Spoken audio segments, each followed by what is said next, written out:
Assalamu alaikum. In the last video, we covered the first part of the health assessment concept. So today we will continue it with the remaining slides. So let's begin. As in the hospital framework, we observe the four types of assessment. So here the first is initial assessment. An initial assessment, also called an admission assessment, is performed when a client enters the ward through OPD. Initial assessment को admission assessment भी कहते हैं and this is a very first ever checkup जब patient admit होता है किसी clinic और hospital में, like from OPD, out patient department. Now what's the purpose of the initial assessment? मकसद क्या है, क्यों हम इनिशियल असेसमेंट करते हैं? फर्स्ट इज कि उसकी ओवरऑल हेल्थ देखी जाए, कोई प्रॉब्लमेटिक स्पॉट हो, लाइक पेन हो, वीकनेस हो, ब्रीथ की कुछ इश्यूज हो, उसे फाइंड आउट किया जाए. और पेशेंट की complete background info, in depth and comprehensive database, like उसकी कोई मेडिकल हिस्ट्री हो, कोई एलर्जीज हो, पास्ट उसकी इलनेस हो, सारी इंफॉर्मेशन इनिशियल असेसमेंट में कलेक्ट की जाती है and which is critical for evaluating changes in the clients health. और ये इंफॉर्मेशन इम्पॉर्टेंट भी है और आपकी हेल्प आउट भी करती है कि आप कंपेयर करें with later on health condition के साथ, ये देखने के लिए कि कितनी प्रोग्रेस हुई है, वो इम्प्रूवमेंट की तरफ जा रहा है या फिर वर्स. तो इन सब के लिए आपकी जो इनिशियल असेसमेंट होती है, आपको एक पूरा एक पैटर्न, एक पिक्चर और रिपोर्ट मिल जाती है. और उसके लिए एक बेस्ट असेसमेंट टूल है which is FHP, functional health pattern, जिसमें पेशेंट की ओवरऑल हेल्थ कंडीशन देखी जाती है, चाहे फिर वो उसकी हेल्थ परसेप्शन के हो, न्यूट्रिशनल हो, एलिमिनेशन हो, एक्टिविटी हो, स्लीप एंड रेस्ट, कोग्निटिव हो, ईच एंड एवरीथिंग पेशेंट का एक ऑर्गेनाइज्ड फॉर्म में मिल जाता है. So the second type of assessment is problem focused assessment. So a problem focused assessment collects data about a problem that has already been identified. Problem focused assessment में एक specific health issue को check किया जाता है और वो issue that is already known means वो identify हो चुकी है, वो diagnosed हो चुकी है. ये असेसमेंट शॉर्टर टाइम में किया जाता है, जस्ट ये देखने के लिए कि द प्रॉब्लम स्टिल एग्जिस्ट, उस सिचुएशन का, उस इशू का, उस डिजीज का स्टेटस देखने के लिए कि उसमें कितनी हद तक प्रोग्रेस हुई है, क्या चेंज आया, वो इम्प्रूव हुआ है, वो वर्स्ट हुआ है, वो रिजॉल्व हुआ है, ये देखने के लिए. या मे भी कुछ ऐसी न्यू चीजें डायग्नोस हो जाए जो कि इनिशियल असेसमेंट में हमने इग्नोर की हो, मिस डायग्नोज हुई हो, तो वो भी फोकस्ड असेसमेंट में नोन हो जाती है. सो ये असेसमेंट शॉर्टर टाइम में क्विकर किया जाता है, मोस्टली इन सीरियस केसेस में, like in ICU. In intensive care units, problem-focused assessment may be performed every few minutes. For example, patient है वो भी chest pain का, तो नर्स उसकी heart rate, oxygen level, BP, breathing उसी पे focus रहेगी, rather than to focus or check the patient from head to toe. So इस कंडीशन में जो असेसमेंट की जाती है उसे प्रॉब्लम फोकस्ड असेसमेंट कहते हैं. Now the third one is time lapse assessment or ongoing assessment. Time lapse means after some time. Time lapse assessment में पेशेंट को चेक किया जाता है after some times और उसकी कंडीशन देखी जाती है, उसकी comprehensive assessment की जाती है और फिर उस डेटा को कंपेयर करते हैं इनिशियल असेसमेंट के साथ कि कितनी % प्रोग्रेस हुई है, क्या वो कंडीशन उसी तरह सेम है या फिर पेशेंट इम्प्रूवमेंट की तरफ जा रहा है, किस जगह पे हमने अपने प्लान को मॉडिफाई करना होता है, अपनी प्लानिंग को एवेल्युएट किया जाता है. So for this purpose time lapse assessment is done, जिसे ऑनगोइंग असेसमेंट भी कहते हैं. दैट्स व्हाई यहाँ लिखा हुआ भी है takes place after the initial assessment to evaluate any change in the client's functional health. ये असेसमेंट उन पेशेंट के लिए की जाती है जो कि अंडर लॉन्ग टर्म केयर में हो या फिर पीरियोडिकली विजिट्स करते हैं हॉस्पिटल, जो रेगुलर चेकअप्स के लिए आते हैं। फॉर एग्जाम्पल, एक पेशेंट आया था last month with complaining diabetes and returns now again, means अब दोबारा एक मंथ बाद आया वो वही डायबिटीज वाले पेशेंट। अब नर्स क्या करेगी, दोबारा से उसका शुगर लेवल चेक करेगी, उसका वेट, उसकी डाइट, उसकी एक्टिविटी, उसका एलिमिनेशन पैटर्न, उसका sleep and rest pattern, sexuality और रिप्रोडक्टिव पैटर्न, उसका वुंड हीलिंग एक्सेट्रा, सारा कुछ दोबारा से चेक करेगी और उसका जो करंट डेटा उसे मिला है उसे पास्ट के साथ उसे कंपेयर करेगी कि कितनी % प्रोग्रेस हुई है, उसकी कंडीशन इम्प्रूव हुई है या नहीं। So for that purpose, time-lapse assessment has done. Now the fourth and the last one assessment type is emergency assessment. As the name indicates itself, takes place in life-threatening situations in which the preservation of life is the top of the priority. ये assessment immediately किया जाता है when the patient's life is in danger. So इस situation में patient की life को priority पे रखा जाए। The goal is to save the life first, not to do the full checkup. Like for example, एक पेशेंट आया है इरेगुलर रिदम के साथ और उसे ब्रीथिंग डिफिकल्टी हो रही है, वो सांस नहीं ले पा रहा। सो इस सिचुएशन में उसका ABC चेक किया जाता है, means A for airway, B for breathing, C for circulation. ये नहीं कि उस कंडीशन में हेड टू टो असेसमेंट के लिए बैठ जाए, उसकी health perception, nutrition, metabolic pattern या activity health pattern, exercise pattern. So no, उस कंडीशन में preservation of the life is the top of priority. या फिर कोई सुसाइडल थॉट्स के साथ आया हो, मीन्स हु एक्टिंग वायलेंटली, तो आप फर्स्ट उसकी मेंटल और इमोशनल स्टेट जो होती है उसके असेसमेंट की तरफ जाएंगे। सो इन लाइफ थ्रेटनिंग सिचुएशन में हम करते हैं emergency. And one thing more, emergency assessment focus on few essential health patterns, not comprehensive. ये कम्प्रिहेंसिव नहीं होती, क्विक एंड फोकस्ड होती है, किसी डिटेल में नहीं जाना पड़ता इसमें, और इसमें लाइफ सेविंग इश्यूज होती हैं, और ये किसी ट्रामा, एक्सीडेंट, मेंटल क्राइसिस और कोई सडन कोलैप्स हुआ उस सिचुएशन में किया जाता है। उस सिचुएशन में इमरजेंसी असेसमेंट की जाती है। Now what's the importance of the nursing health assessment. अब इसकी इम्पोर्टेंस क्या है, हम क्यों करते हैं, क्यों इम्पोर्टेंट है ये। First is systematic and continuous collection of client data. Means nurses जो है इंफॉर्मेशन कलेक्ट करती है in a organized way, means step by step आपने हेड टू टो जाना होता है। And continuous collection of client data. Assessment एक ऐसा फेज है जो कि थ्रू आउट नर्सिंग प्रोसेस एक कंटिन्यू रहता है, जिसमें पेशेंट की, क्लाइंट की चेंजेस को मॉनिटर किया जाता है। So second one, it's focus on clients responses to health problems. ये नहीं है कि नर्स जो है वो जस्ट डिजीज तक ही स्पेसिफिक रहती है, जस्ट उसी को ही फोकस करती है। नर्सिंग हेल्थ असेसमेंट में एक नर्स पेशेंट की रिस्पॉन्स को भी, उसके बिहेव को भी, उसकी कोपिंग स्ट्रेटेजी को भी फोकस करती है।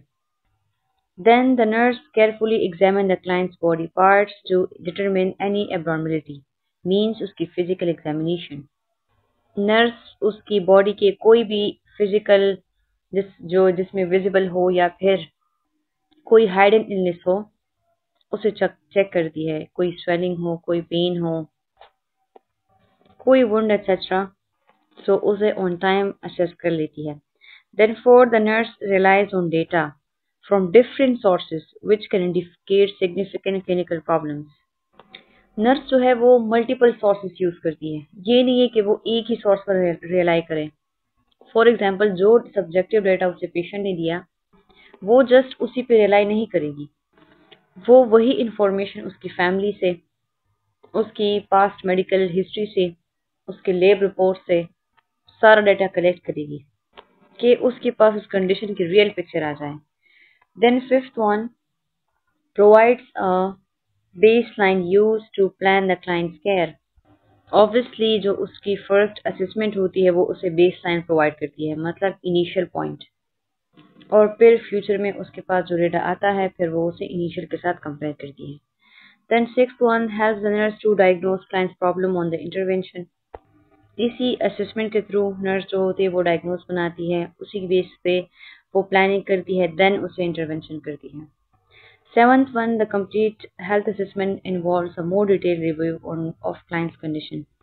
आपके पास एक डिटेल रिव्यू आ जाता है पेशेंट की कंडीशन की, जिसमें आप पेशेंट की not just a disease but उसका माइंड, उसका लाइफस्टाइल, उसकी body, even each and everything, आपके पास एक पूरी उसके हेल्थ की पिक्चर आ जाती है। And then eighth one, the health assessment influences the choice of therapies and client response. आपकी चॉइस ऑफ जो ट्रीटमेंट होती है, चॉइस ऑफ थेरेपी कौन डिसाइड करता है आपकी हेल्थ असेसमेंट? जो चीज़ डॉक्टर ने, नर्स ने असेस की, उसी की बेस पर वो बेस्ट थेरेपी डिसाइड करते हैं and monitor how the patient is reacting to it.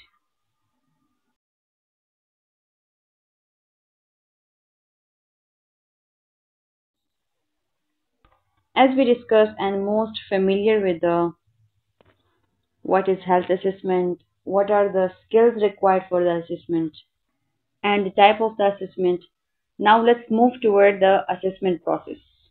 अब हम assessment करेंगे कैसे? First is collect data, then organize it, then validate it, and at the end, most important, documenting it. अब collection of data कैसे करेंगे? Collection of data का मतलब gathering of information about the client. The complete information about the client regarding to their health. Include physical, psychological, emotions, socio-culture, spiritual factors that may affect the client's health status.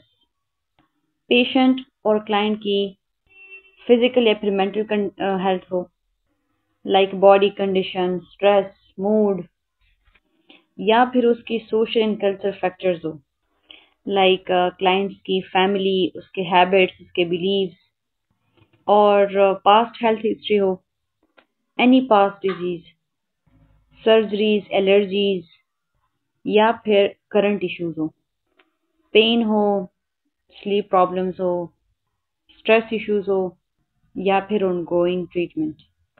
Each and everything of the patient regarding their health, you must have to collect that information. So इसे कहते हैं collection of data. Then types of data. अब हम data collect कैसे करेंगे? दो तरीकों से. First is subjective data, then other one is objective data. Subjective data also known as symptoms or covert data. कोई भी verbal statement जो कि आपको patient बजाते खुद provide करे, उसे subjective data, symptoms या फिर covert data कहते हैं. फॉर एग्जाम्पल पेशेंट कह रहा है मुझे डिजनेस फील हो रही है, या फिर अपनी पेन के बारे में बताता है. सो subjective data is what the patient tells you, their feelings, there symptoms और experiences which you can't be measured directly. So this is called subjective data. The other one is objective data, which also known as signs or overt data, that are detectable by an observer or can be measured or tested again an accepted standard. जिसे आप खुद observe करती है अपनी five senses का use करके. For example they can be seen. Seen मत कैसे? आप किसी स्वेलिंग को चेक करती है, रशेस को चेक करती है, जिसमें येलिंग ऑफ द स्किन जो कि जॉइंटिस इंडिकेट करता है. देन हर्ड, कोई इरेगुलर हार्ट बीट, आप उसे ऑब्जर्व करती है. पेशेंट जब सांस ले रहा होता है तो कोई वेजिंग सी साउंड्स आती है. So these are the signs that can be heard. Then have felt means through palpation आपको कोई lump नजर आ जाता है. And then smell, कोई foul smelling आ जाए patient से, which indicate discharge. So all these signs can be observed, that can be measured. So they are called objective data, science or over data. Now the other one is data collection methods. Now what's a data collection method? First we observe by using the senses. आप अपने eyes का, knows का, years और touch का इस्तेमाल करते हैं to notice the sign in the patient, or in short we can say this is objective data, that what we observe and measured. The other one is interviewing, which is a planned communication or conversation with a purpose, जिसमें subjective data दिया जाता है, जिसमें आप patient से उसके symptoms, उसकी feelings और हिस्ट्री के बारे में इंफॉर्मेशन कलेक्ट करते हैं इन अ ऑर्गेनाइज्ड और प्लान्ड वे. देन लास्ट पर हम करते हैं examine, mean physically checking the patients body, जिसमें पेशेंट को आप हेड टू टो उसे एग्जामिन करते हैं और चेक करते हैं कि जो चीज़ आपको पेशेंट बता रहा है in a subjective data in a interview, वो चीज़ रियल में एग्जिस्ट करती है कि नहीं, लाइक पेन, स्वेलिंग और lump etcetera. So this is all about the collection of data, कि डेटा कलेक्शन क्या होता है, किन तरीकों से करते हैं, कौन से मेथड्स के थ्रू हमने डेटा कलेक्शन करनी है. Then second step is organization of data, कि जो इंफॉर्मेशन आपको पेशेंट ने दी है आप इसे कंप्यूटराइज फॉर्मेट, मीन्स एक प्रॉपर फॉर्म में आप उस इंफॉर्मेशन को पुट कर दें. For example as in FHP form, which is a functional health pattern, is the best assessment or organized tool that gives you systemically assessment data about the patient, and this format may be modified according to the client's physical status. Means ये format जो है वो change भी हो सकता है, depend करता है patient की condition पर. For example, अब एक patient आए, वो critical condition में है, तो obviously nurse उसकी वाइटल साइन और जो लाइफ सेविंग जो डेटा होगी उसी की तरफ फोकस करेगी. The nurse keep the less urgent details like nutritional हो गया, उसका exercise pattern, sleep and rest pattern, तो इस सिचुएशन में वो उसे स्किप करेगी. सो क्लाइंट की कंडीशन पे बेस करता है, उस पर डिपेंड करता है. अगर वो थ्रेटनिंग सिचुएशन में नहीं है तो फिर आप सिस्टेमिकली ही जाएंगे. देन है validating data. The information during the assessment phase must be complete, factual and accurate because the nursing diagnosis and intervention are based on this information. पहली चीज वैलिडेशन हम क्यों करते हैं? कंफर्मेशन के लिए कि जो इंफॉर्मेशन हमने कलेक्ट की है वो इसमें कितनी ट्रू है, कितनी चीजें फॉल्स है. जो कलेक्टेड डेटा है वो मस्ट कंप्लीट होना चाहिए, फैक्चुअल होना चाहिए, एक्यूरेट होना चाहिए, क्योंकि इसी के बेस पर फिर नर्सिंग डायग्नोसिस होती है और इसी के बेस पर इंटरवेंशन करेगी nurses. Now what's the difference between the factual and an accurate?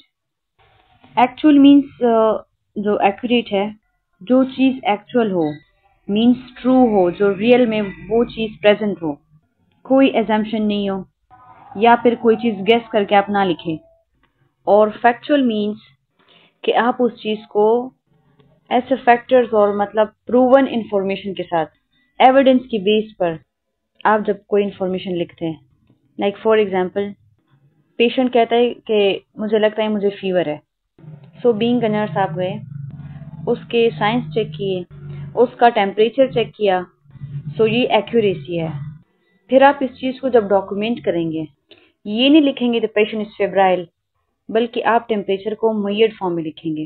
Factual, कितना टेम्परेचर था, 100 डिग्री, 101 डिग्री. तो जब आप लिखते हैं ना 101 degree Fahrenheit, so this is the factual. So validation में आपको कंप्लीट फैक्चुअल और एक्यूरेट इंफॉर्मेशन चाहिए होती है. देन पर्पस क्या है, डेटा वैलिडेशन हम क्यों करते हैं? First is ensure the data collection is complete. Then ensure the objective and subjective data agree, congruent है. पहले आप पेशेंट को ऑब्जर्व करते हैं, ऑब्जेक्टिव डेटा, ओवर डेटा, उसके साइंस चेक करते हैं. देन आफ्टर आप सब्जेक्टिव डेटा उससे लेते हैं, जो सिम्टम्स है, कोवर डेटा है, ये कंफर्म करने के लिए कि वाकई चीज एग्जिस्ट करती है कि नहीं. Then obtain the additional data that may have been overlooked. मे भी कुछ इन्फॉर्मेशन हो जो कि इनिशियली आपसे कुछ रह गया हो, मिसिंग हो गई हो उस चीज की.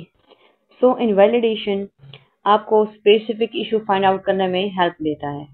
Then last, avoid jumping to conclusion. ये नहीं करना जो ऑब्जर्व किया बस वही डॉक्यूमेंट कर दिया, बल्कि step by step first observe करें, देन इसके बाद इंटरव्यू सब्जेक्टिव डेटा पेशेंट से ले, देन एग्जामिनेशन करें, उसकी फैमिली, पास्ट हिस्ट्री, उसके लैब रिपोर्ट्स, हर चीज को सामने रखकर उसके बाद डायग्नोस बनानी है. Then last is differentiate cues and inferences. Cues मतलब signs, what you observe, what you see और व्हाट यू हियर, और इन्फरेंसेस जो आप सपोज करते हैं, जो आप एज्यूम करते हैं कि मे बी ये चीज हो सकती है. सो इन दोनों को मिक्स नहीं करना. लाइक फॉर एग्जाम्पल आपने क्यूज देकर साइंस दी कि पेशेंट जो है वो शिवरिंग कर रहा है, और आपने सपोज किया, आपने एज्यूम किया कि शायद इसे फीवर है, and then directly you jump to the conclusion and start intervention. तो ये तरीका नहीं होता, बल्कि जो साइंस आपने नोट की, जो आपने एज्यूम किया, उसकी कंफर्मेशन के लिए आप सब्जेक्टिव डेटा लें, आप उसकी फिजिकल एग्जामिनेशन करें, then go towards the planning. अब documenting data, last step and the most important one. आप उस चीज को लिखे. So approaches of the documentation is two ways. First is source oriented medical records, in short SOMR, and then problem oriented medical records, which is called POMR. So source oriented medical records में क्या होता है, इसमें patient की information और उसका जो data होता है वो ऑर्गेनाइज्ड फॉर्म में हर एक सेक्शन में डिवाइड होता है. मतलब हर डिपार्टमेंट के लिए उसका अपना एक अलग सा सेक्शन होता है. डॉक्टर जो है वो एक अलग सेक्शन में लिखता है, उसके अपने प्रोग्रेस नोट्स होते हैं. नर्सेज का अपना सेक्शन होता है जो वो नर्सिंग नोट्स लिखती है. लैब जितनी भी रिजल्ट्स होती है उसका अलग सेक्शन होता है. अगर कोई रेडियोलॉजी की रिपोर्ट्स हो तो उसका अलग सेक्शन. हर एक डिपार्टमेंट का उस फाइल में एक अलग सा सेक्शन होता है, मिक्स्ड अप नहीं होता. और ये सिस्टम उन डिपार्टमेंट्स के लिए बनाया गया है कि जिस डिपार्टमेंट की जो टीम होगी वो अपने नोट्स तक इजीली अप्रोच कर सके. But this is one of kind difficult. इसमें एक पूरी पिक्चर नहीं होती पेशेंट की हेल्थ केयर की. मींस डॉक्टर पे नहीं देखता कि नर्स ने क्या काम किया, वो अपने सेक्शन तक ही महदूद रहते हैं. Now the second type is problem oriented medical records. Everyone involved in the care of the patient charts on the same form. Everyone means चाहे डॉक्टर्स हो, चाहे नर्सेज हो, चाहे कोई थेरेपिस्ट हो, उन सब का एक ही सेक्शन होता है. वो पेशेंट की प्रॉब्लम को ही फोकस करते हैं, ना कि डिपार्टमेंट तक. इसमें कोलैबोरेटिव वर्क भी आ जाता है. They can see and address the problems together. हर कोई इजीली अप्रोच कर सकता है कि पेशेंट के साथ मसला क्या था और क्या प्लानिंग इसके लिए और क्या इंटरवेंशन इसके लिए किया गया था. फिर there are two types of the POMR. First is PI, Problem, Intervention and Evaluation. First इसमें प्रॉब्लम को आइडेंटिफाई करते हैं, फिर उसी के अकॉर्डिंगली इंटरवेंशन करते हैं. देन एट देन उसका रिजल्ट चेक करते हैं कि ये इंटरवेंशन पेशेंट को इम्प्रूवमेंट की तरफ लेके जा रही है या फिर वर्स कर रही है उस कंडीशन को. Then the second type is DAR, data action and response. इसमें पेशेंट की जितनी करंट कंडीशन होती है उसके अकॉर्डिंगली डेटा कलेक्ट करते हैं. देन इसके लिए कौन सी क्राइटेरिया और कौन से एक्शन किए गए हैं परफॉर्म, वो चेक करते हैं. और उस एक्शन के रिस्पॉन्स पर पेशेंट ने क्या रिएक्ट किया, कैसा रिस्पॉन्ड दिया, एट द एंड वो चेक करते हैं. सो this is all about today.